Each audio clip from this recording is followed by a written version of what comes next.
अस्सलाम वालेकुम नाज़रीन, न्यूज़ राउंड अप के साथ हामिद खान अल-मशरिकी। नाज़रीन, जैसा कि आपको पता है कि पिछला एक वीक मैं पाकिस्तान था, बाहर वापस गया हुआ था, कुछ मामलात वहाँ देख रहा था और बाहर वापस आते ही दोस्तों ने सब ने यही पूछा कि हालात कैसे हैं। तो हालात का मैं क्या बयान करूँ। हालात इस तरह हैं कि वो जो एक शायर ने कहा कि पत्थर के खुदा, पत्थर के सनम, पत्थर के इंसाफ आए हैं, तुम शहर मोहब्बत कहते हो, हम जान बचा कर आए हैं। बात ये कि पाकिस्तान के हालात के अंदर जो आवाम जो हैं वो सख्त मुस्तरब हैं, परेशान हैं। वहीं पर हमने देखा कि कल जैसे बाजोड़ में जिस तरह इतना बड़ा दहशतगर्दी का वाक़या हुआ, 40 से ज़ायद बेगुनाह इंसान जो हैं वो जान से गए, और जो कुछ हुआ है वो इस बात की निशानदेही करता है कि पाकिस्तान में अमन के लिए जितनी कोशिशें की गईं, 80,000 से ज़ायद जानें दी गईं पिछले 20 साल में, जिसमें 10,000 से ज़्यादा सिक्योरिटी फोर्सेस के अरकान, फ़ौज, पुलिस, ISI, army, navy, air force, हर तरह के मुख्तलिफ़ इदारों के CIA, FBI, FIA सबके लोग शामिल थे। लेकिन उन सब की जानों की कुर्बानियाँ, फिर 70,000 सिविलियन की कुर्बानियाँ, और आज हम एक बार फिर दहशतगर्दी के जो हैं हमारे मुल्क में साए मंडला रहे हैं। मैं समझता हूँ कि ये एक बहुत बड़ा लम्हा फ़िक्रिया है। ना सिर्फ कौम को इसके ऊपर सोच विचार की ज़रूरत है, कौम को इसके ऊपर इकट्ठे होने की ज़रूरत है, वहीं सबसे बड़ी ज़रूरत जो है वो हमारे सिक्योरिटी इदारों के लिए है कि वो फ़ौरी तौर पर कुछ ऐसे इक़दाम करें जिससे ये दहशतगर्दी जो है ये किसी सूरत भी पनपने ना पाए। और पाकिस्तान के अंदर, चाहे वो अफ़गानिस्तान के रास्ते से होने वाली दहशतगर्दी हो, ईरान के रास्ते से होने वाली हो, या ख़ुद पाकिस्तान के अंदर जो स्लीपिंग सेल्स हैं उनकी मदद से होने वाली दहशतगर्दी हो, इस सब के लिए एक बार फिर मुझे ऐसे लग रहा है जैसे नेशनल एक्शन प्लान की ज़रूरत है।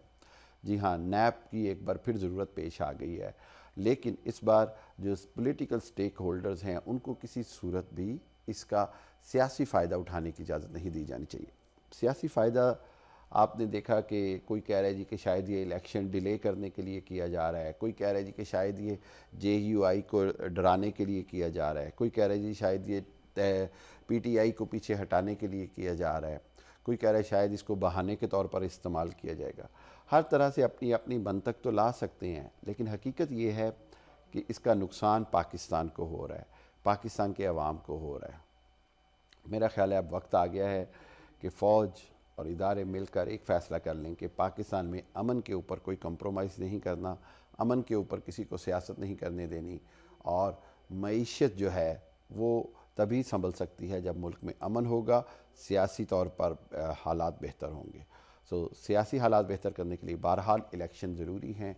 इलेक्शन अपने आइनी मुद्दत के अंदर होने, कानूनी मुद्दत के अंदर होने बड़े ज़रूरी हैं, लेकिन उसके साथ साथ अफवाज पाकिस्तान और इदारों की ज़िम्मेदारी है, और वो ज़िम्मेदारी इंशाअल्लाह अपनी पूरी भरपूर तरीके से अदा करेंगे, और वो है मुल्क में अमन व अमान लाना।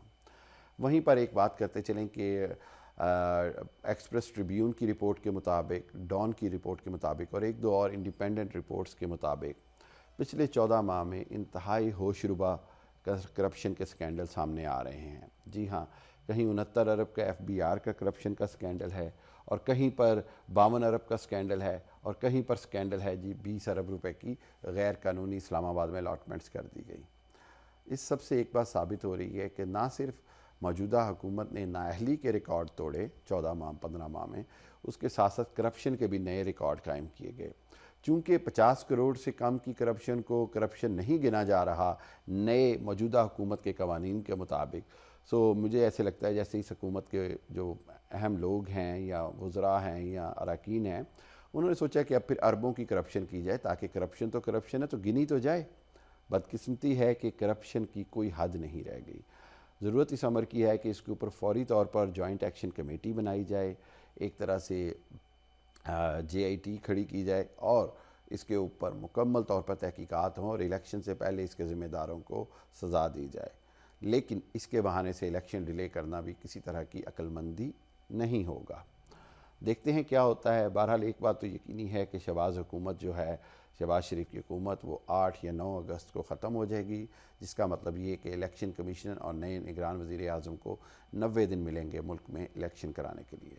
देखते हैं पाकिस्तान में आगे क्या होता है, لیکن ایک چیز ہمیں یاد رکھنی پڑے گی کہ ملک کا امن جہاں افواج پاکستان اور اسٹیبلشمنٹ کی ذمہ داری ہے، وہیں عوام کی بھی ذمہ داری ہے، اور اسی طرح ملک میں جمہوریت اگر سیاستدانوں کی ذمہ داری ہے تو افواج پاکستان اور عوام کی بھی ذمہ داری ہے۔ سب کو اپنی اپنی ذمہ داری مل جل کر ادا کرنی ہوگی۔ اپنا خیال رکھیے گا اور دیکھتے رہیں news round up. Doctor Hamid Khan Al-Mashriqi کو اجازت دیجیے۔ اللہ حافظ۔